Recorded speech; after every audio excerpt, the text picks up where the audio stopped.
நான் ரொம்ப செத்து பொழைச்சு உள்ள போய் நான் சாக வேண்டியது. ஆனாலும் என்னால பார்க்க முடியல அவரை. ஆனா இப்ப நான் அப்படியே கிட்ட பார்த்தேன், என் பக்கத்துல உட்காந்த மாதிரி இருந்தது. எனக்கு என்ன சொல்றதே தெரியல, அவ்வளோ ஒரு அஃபெக்ஷனு. பார்த்துட்டு அந்த முகத்தை பார்த்துட்டே இருக்கேன். அவங்க பேசுறாங்க, ஸ்பீச் ஒரு மகளிரா வந்து பேசுறாங்க. அவங்கள கூட நான் கவனிக்கல, நான் தளபதி மட்டும் தான் பாக்குறேன். அவருடைய மைண்ட் எப்படி இருக்கும், அவர் இது மாதிரிலாம் சொல்றாங்க, எவ்வளவு கஷ்டப்படுவாங்க அப்படின்றத அழகா வந்தாரு. அதை சொல்லுவாரான்றது மனசுல ஒரு பக்கம் ஓடிட்டாரு. லாஸ்டா வந்து நான் அதை யோசிக்கவே இல்லை. நீங்க கஷ்டப்படாதீங்க, அந்த கியூட் ஸ்மைல் பண்ண வர வேற லெவலில் அந்த தளபதி தட்டிக்கவே முடியாது. இந்த தளபதி தான் வேற லெவலில் மகளிருக்கு முக்கியத்துவம் கொடுக்குறவர் அவர் தான். அதனால வந்து அடுத்தவங்களை பத்தி நான் பேச தெரியும், ஏன் தளபதி வேற லெவலில் வந்து நிற்பார், அதை நான் உறுதியா சொல்றேன்.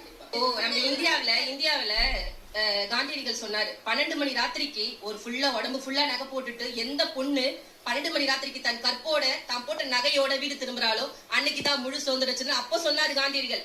ஆனா இதே நிலைமை 2026 சட்டமன்ற தேர்தல் நம்ம தளபதி நின்னாருன்னா அதே 12 மணி ராத்திரிக்கு நாங்க நகையோட கற்போட வீட்டுக்கு போய் சேருவோம். இது நிச்சயம். இதை விட பெண்களுடைய பாதுகாப்புக்கு